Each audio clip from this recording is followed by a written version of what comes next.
Welcome to the deep dive. We're jumping into a stack of sources you sent us covering some really hot topics in the blockchain world right now. Yeah, things like how transactions wait around, how bots exploit that whole system, and what Cardano's trying to do fundamentally differently. Exactly. You've given us research on different ledger models, a deep dive into transaction sniping bots, like how they actually work and the impact they have. And even some recent Cardano development updates. It's a good mix. It's a fantastic mix.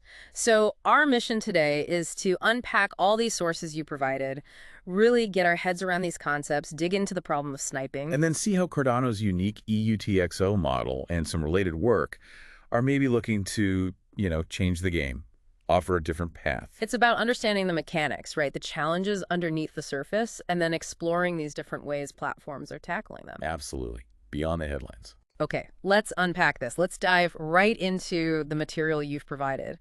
And really, the starting point for a lot of this has to be, where do transactions even wait before they're final? Right. The sources kick off with the mempool. You can think of it as the blockchain's waiting room, essentially. Waiting room. Yeah, Okay. it's where all the transactions that people have submitted just gather. They hang out there waiting to be picked up by validators or miners Yeah, and put into the next block. got it. So you hit send on your wallet. It doesn't just magically appear on the blockchain ledger instantly. Nope. It lands in this temporary pool first, the mempool. Makes sense. And your sources describe how transactions are actually structured, especially for a ledger like Cardano that uses this extended UTXO model, UTXO. Right, UTXO. So transactions are basically instructions for updating the ledger. They point to inputs, which are references to older unspent outputs, and then they create new outputs. Plus, they carry other info like the value being moved, maybe minted tokens, a time window they're valid for, and, importantly, data for scripts, redeemers, signatures, that kind of thing. So an input uses up an old output, and the transaction creates new ones to be spent later. Is that the gist? That's the core idea, yeah. And for a transaction to actually be valid, it needs to pass certain checks. Like what? Well, in UUTXO, this involves running script logic validator scripts Yeah. or minting policy scripts. They use the data in the transaction to check if everything's allowed. Are the conditions met to spend this input or mint that token? Gotcha. And one of your sources, the one looking at recent Cardano updates, actually mentions work on the mempool itself. Yeah, they mentioned adding safeguards, things Yeah. to block certain problematic transactions, and also fixing an issue where the mempool was apparently being a bit too strict about rejecting some large transactions. So even this waiting room layer is constantly being tweaked and improved. It's not static. Absolutely not. It's a really critical entry point, right? Keeping it healthy and efficient is key for the whole network. Which leads us perfectly into a problem that specifically targets that waiting room: transaction sniping. Right.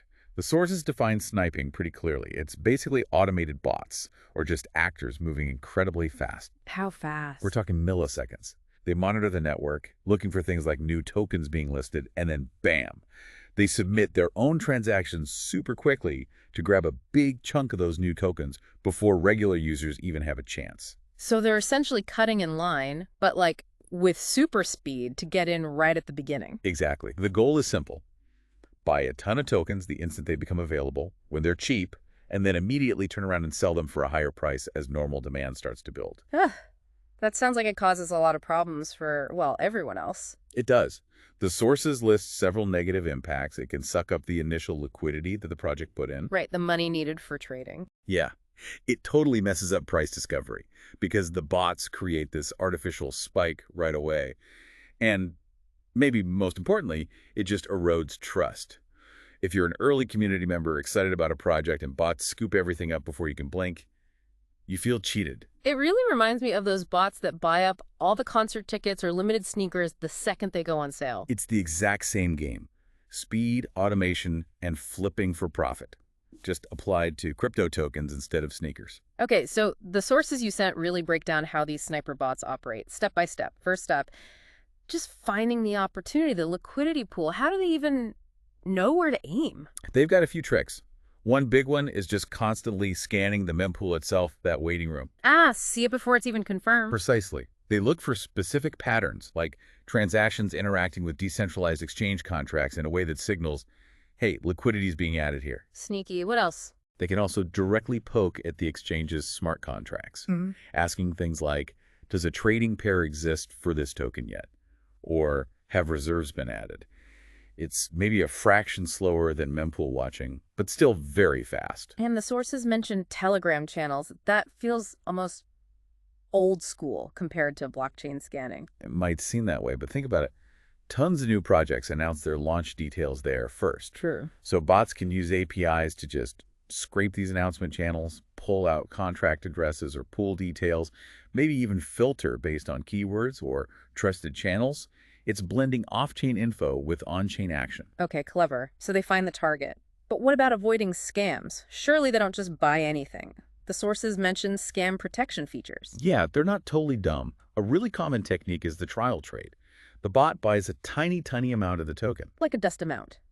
Exactly. And then immediately tries to sell it back. If the sale fails, it's probably a honeypot, a scam contract designed to trap funds, so the bot just backs off. Smart. A quick little test purchase? Yep. They might also use external APIs, like from risk assessment services, to check the token's reputation, or even try to look at the contract's source code if it's available, scanning for known malicious functions. Wow. And they'll usually check if there's a minimum amount of liquidity in the pool. Too little, and it could be setting up for a rug pull. It's like automated due diligence running in milliseconds. Oh. Okay, the sources also talked about advanced features, ways the bots get around the defenses that token creators put up. Right, because it's an arms race. Token devs try to stop them, bots try to adapt. So what are some of those adaptations? Well, some contracts penalize transactions in the very first block or two after launch. To counter this, bots might have a setting to just wait, delay their buy for, say, 2 blocks, still super early, but avoids the penalty. Strategic waiting. Okay. Or sometimes a contract owner keeps trading disabled initially. Bots will then monitor relentlessly for the signal that trading is turned on. They might send tiny test transactions that will only succeed once trading is enabled, or watch the mempool for the owner's transaction that flips the switch. Like watching for the green light. Exactly. And if a contract limits how many tokens you can buy in one transaction, easy fix for a bot. Just send multiple transactions. Yep. Send 5, 10 transactions back-to-back very quickly to get the total amount they wanted. And while some contracts try to set limits on the gas price bots can use. To stop them paying huge fees for priority. Yeah. But honestly, bots often just ignore that or find ways around it because getting their transaction included fast is usually the absolute top priority. They'll pay high fees if they have to. It's a constant battle. Huh. So finally, the actual buying and selling part. That's pretty standard interaction with the decentralized exchange's router contract. Swap token A for token B.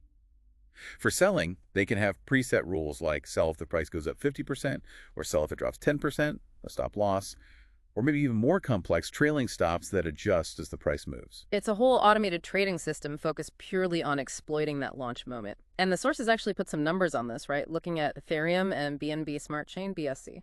They did, and the scale is, oh, it's significant. On Ethereum, they identified over 14,000 distinct sniping operations in their dataset. Okay, 14,000. And BSC. Over 1.3 million. Whoa. Okay, so BSC is clearly a ground zero for this kind of activity. Way, way more attempts. Massively more. Now, looking at the value moved, it was over $10 million on Ethereum and over $18 million on BSC, based on the tokens bought in those operations during the study period. So huge volume difference, but still millions being targeted on both chains. Interesting. And here's a fascinating twist. Despite way fewer operations on Ethereum, the success rate, meaning the bot actually made a profit, was much higher there. About 25.6% on Ethereum versus only 7.0% on BSC. Huh. Why would that be? Well, the average cost per attempt was also much higher on Ethereum, around 0.75 ETH per buy, compared to just 0.03 BNB on BSC. Ah, okay. So maybe higher quality, more expensive targets on Ethereum, fewer attempts, but better chance of success. Whereas BSC is like cheap lottery tickets, tons of attempts, low success rate. That seems to be the picture the data paints, yeah. High volume, low success, cheap attempts on BSC. Lower volume, higher success, more capital required per attempt on Ethereum. And what about overall profitability? Are these bots actually making bank?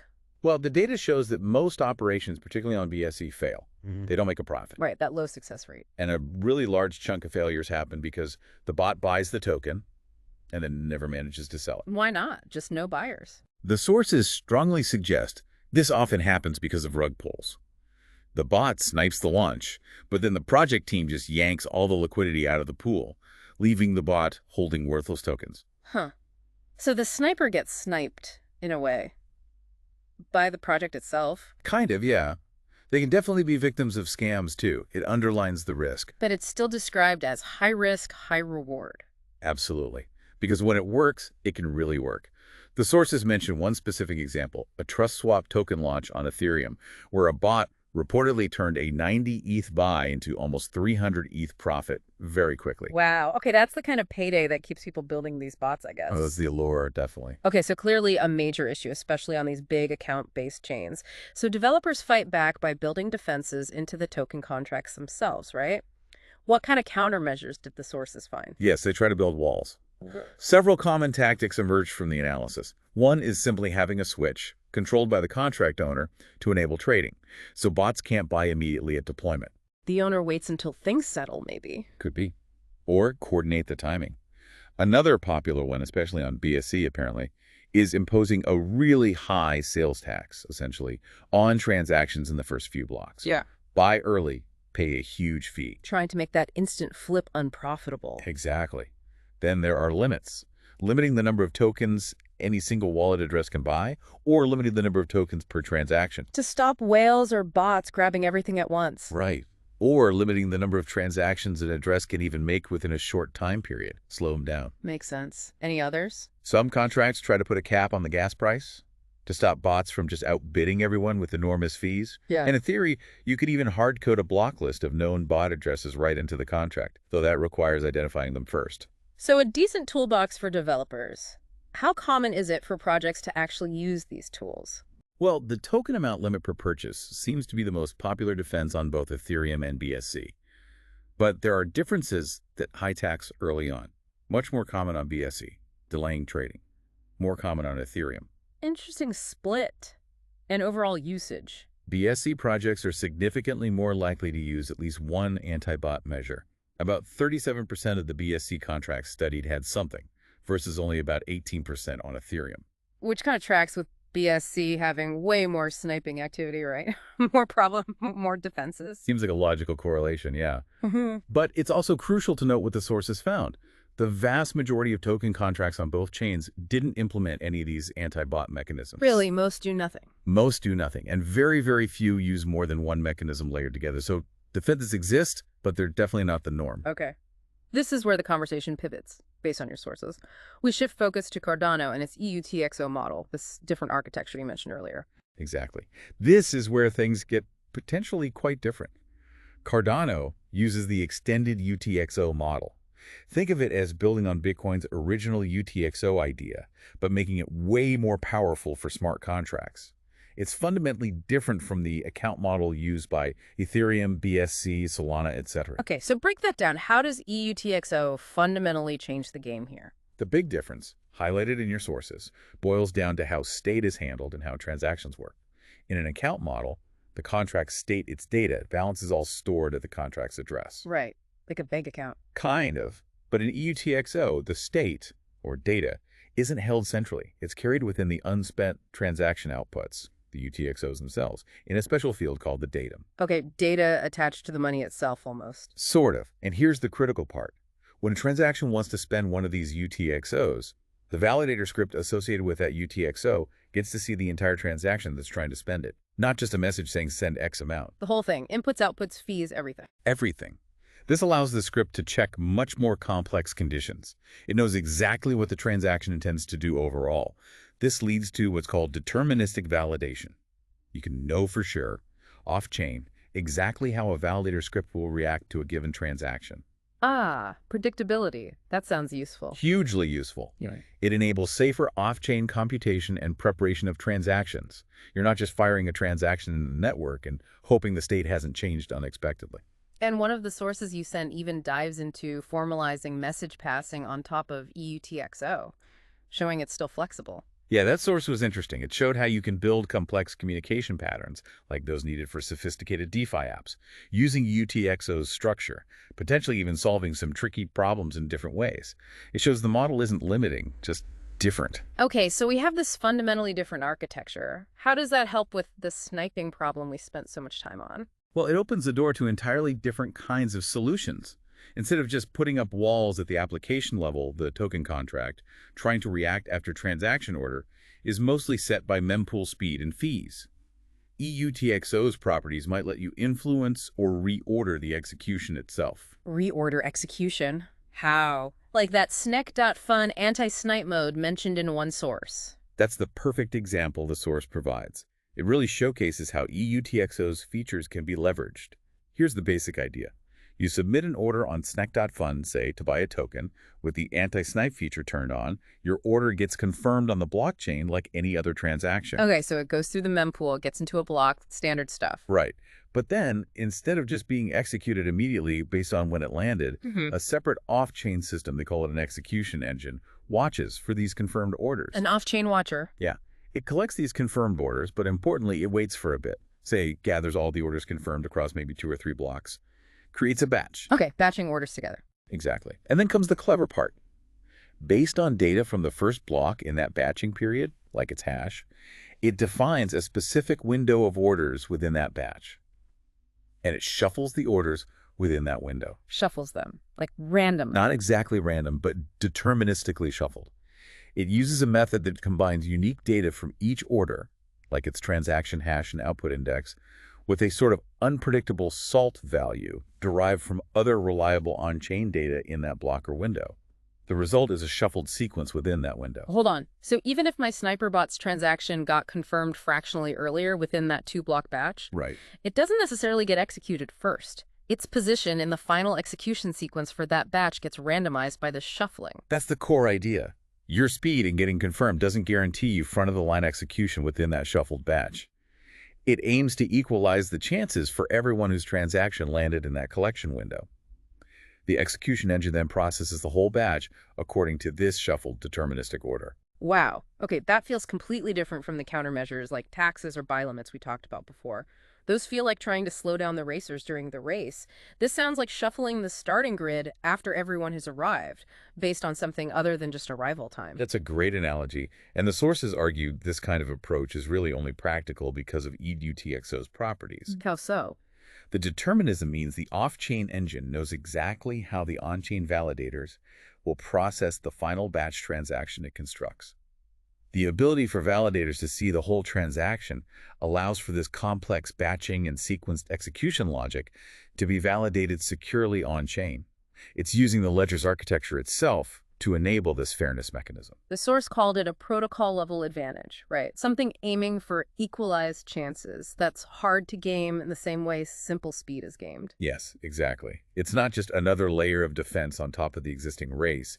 It's trying to change the fundamental rules of how execution orders are determined for these specific situations, directly undercutting the pure speed advantage. And let's not forget that point about recent Cardano mempool improvements too.